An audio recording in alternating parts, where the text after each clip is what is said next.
Hello my loves, I'm Ellie Frost. Thank you so much for being on my channel where we are talking about the multidimensional approach to rapidly and radically healing and transforming during and after narcissistic abuse. This video is about how do you deal with your children and other people who are connected to the narcissist, right? And the reason I'm making it is in response to a comment. So the comment we had, the question was, I have a question that's a huge dilemma for me. What about when you have children with a narcissist and those traits are becoming harmful to them? They are teenagers and confused and they witness the sudden brutal discard of me. How can I help to protect them? Okay, so when you're dealing with your children, well, it depends what age your children are. So this is teenagers. When you've got young children, you need to get, if you can, away from a narcissist, to be honest, as quickly as you can. If you are not, not if you can, because you'll always think you can't, but ultimately, as soon as you know you're dealing with a narcissist, you need to get away. A narcissist will try and steal children. I've seen it. Yeah? I was dealing with, I know one, the lie, they'll make out that the victim is the narcissist, and then they'll often try and steal your children because they're pawns. They'll often get tired of your children as well, once you are not kind of triggered by how they're behaving. It's all a big game to a narcissist, right? In this instance, so there's a few things. For kids, it's extremely distressing if they don't see who that person is, for parents to be up against each other and kids to be in the middle, right? So even though you're right, yeah, in the terrible way you've been treated, it will always be very distressing for a child to feel like they have to hate on or be in the middle of disputes between parents, because children love both their parents, right? Generally, that's just generally how it is. So I also don't believe we should ever deny our reality. But what we're not trying to do, and what actually doesn't even work powerfully, is when we try and convince people to take our side, right? So in this case, I would never deny the reality, right? I would focus on my relationship with the teenagers, right? Making sure that was a good model, a healthy one, a safe environment. When it comes to talking about what's happened in the cycle, I would be factual, but not emotionally manipulative in any way. Not that you'd intentionally do this, but so often, because we're hurt, we are looking for validation or an emotional support when we don't realize it. What does this look like? It looks like saying, in its I language I'd use, I don't agree with the way your father treated me. I don't agree with the way he's talking to you. I am noticing that you are acting in this way. It's actually not healthy because of. I keep it in I language so that you're not villainizing their father, which can just make them defensive and literally shut down and not hear you. But you're also trying to educate them and help them see it, but not from an emotional take sides point of view when it's your teenagers. Stand by the truth, but not looking to trigger them so they can actually hear you, and work on having a fantastic relationship where then they'll feel safe to open up to you. For a lot of people that I've worked with, some of the kids will never talk about what happened in the house because they've witnessed so much, right? And you're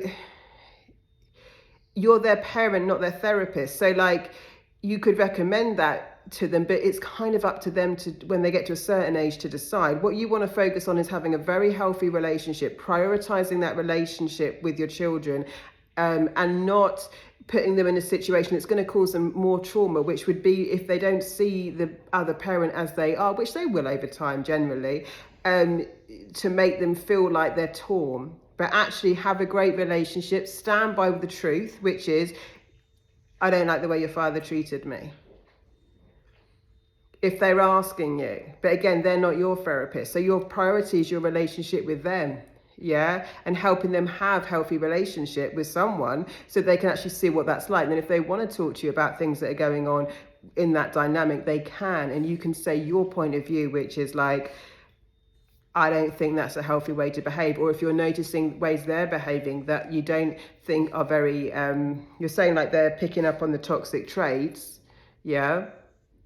I don't know what you're specifically asking there, like what they're actually doing, but say they were invalidating each other or talking down to each other, you can just say, look, I don't think that's a good way for us to talk to each other. Yeah, I think we should all get a place to be heard. But trying to get them on side and recruit them on your side is going to cause so much trauma for a lot of children, especially teenagers. So really, you're just here to focus on having the best relationship you can with them, modeling what a healthy relationship looks like, standing in your truth, but not needing them to stand in that truth. Let them come to their own conclusions over time, while you are, where it's appropriate, parenting them on what's good and bad behavior. If you try and, the narcissist wants it to be like a complete divide, and often the narcissist will win because they're way more manipulative than you. They're really good at what they do. That's why you've stayed with them for that long. So if you try and play in, you're trying to recruit the kids against them, they often win because they're much more manipulative. So I wouldn't focus on that at all.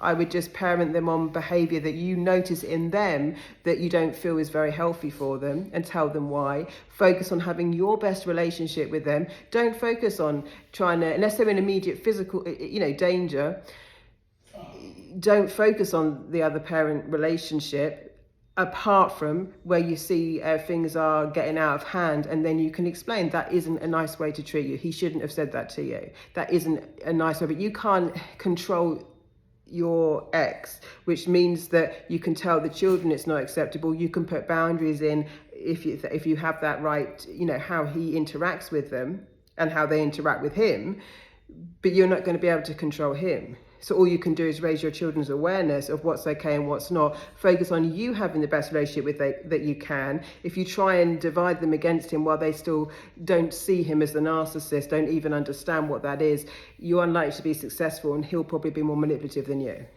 So your relationship with them as a priority, standing in your truth, but not needing them to emotionally support you. It's not the children's job to emotionally support you, especially when they're still kids.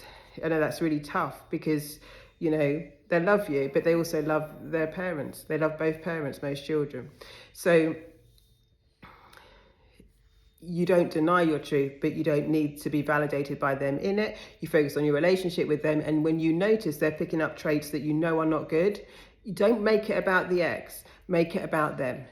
That I know you're a really good boy. I know you mean well, but like when you talk to me like that, it's really bad. Don't even bring the ex into it. Don't say, I know you're learning this from him and he's controlling you, because they won't hear you there. But when you use I language, I feel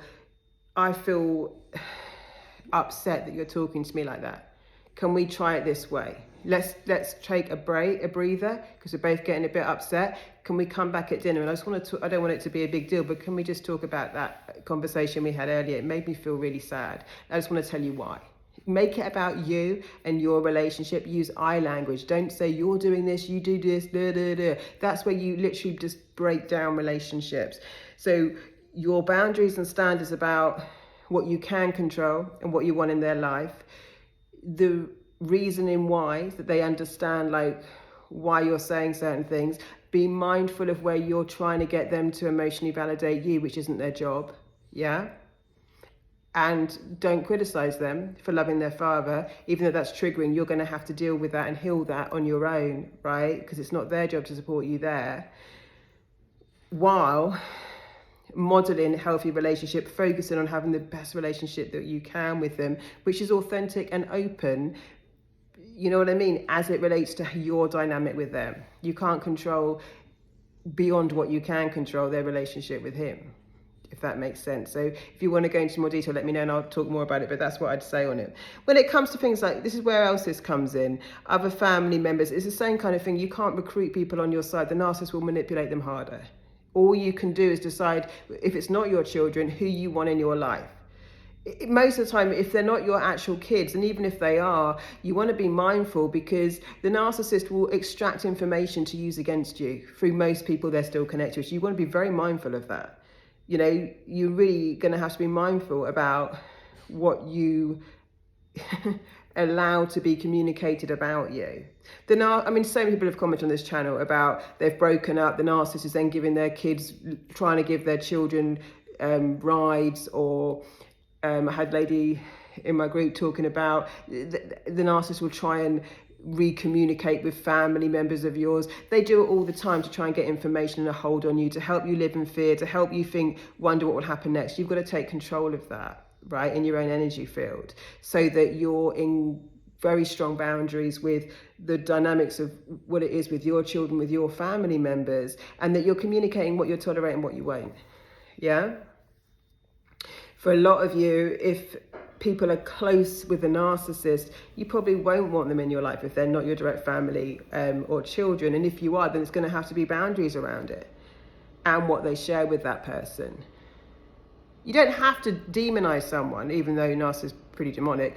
You can just say, look, I'm not happy with you sharing this with them. Can you just make sure we keep this between ourselves? You know, if you can trust those people, then hopefully that's what they'll do. Just get very clear on where you stand and trust your gut. Don't take chances with these people, because so often we override our own gut instinct, right? And then we overshare and we put ourselves in vulnerable positions, because narcissists will use everything against you.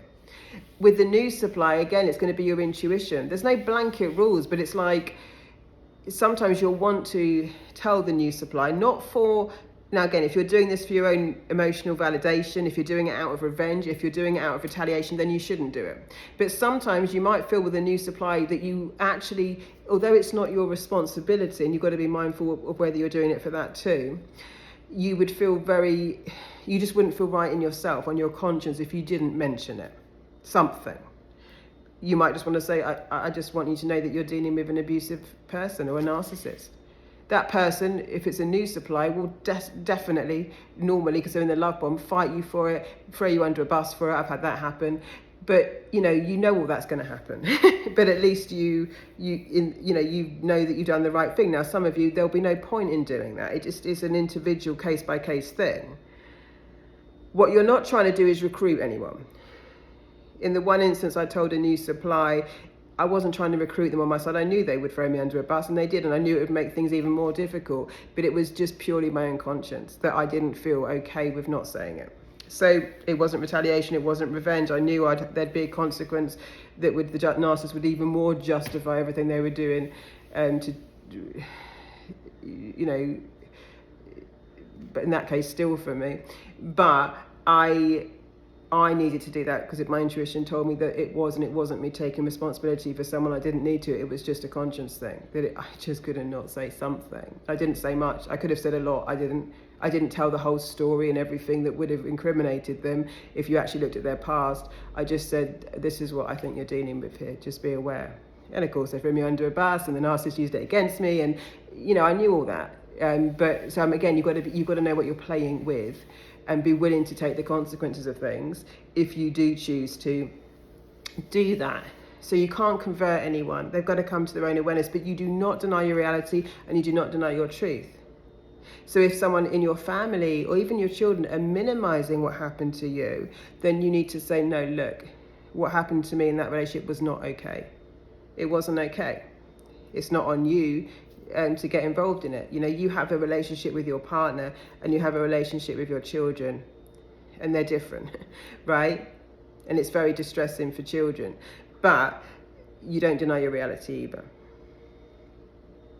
All you can do is model navigation, model how you navigate these situations, model emotional intelligence, model what it looks like, actually choose to lead yourself differently through it, right? Rather than just play the blame game and put the children in a battle, right, more than they already are. Chances are they'll wake up over time. They'll know inside that what happened isn't right, but there's all sorts of things that happen with that kind of trauma, right? Especially when a parent just throws away a partner or does something terrible. The child goes through an awful lot of trauma in that. And sometimes, like I said, they can't actually deal with it. The cognitive dissonance will come in because they can't sit with two opposing ideas, right? That I love this person and this person's brutal. They can't actually live with that. So you have to just trust their process and focus on having the best relationship with them you can, getting the emotional support and healing you need right? Because you can't rely on your kids for that. It's not their job. All right, my loves, I hope that's helpful. Lots of love. I'll speak to you soon.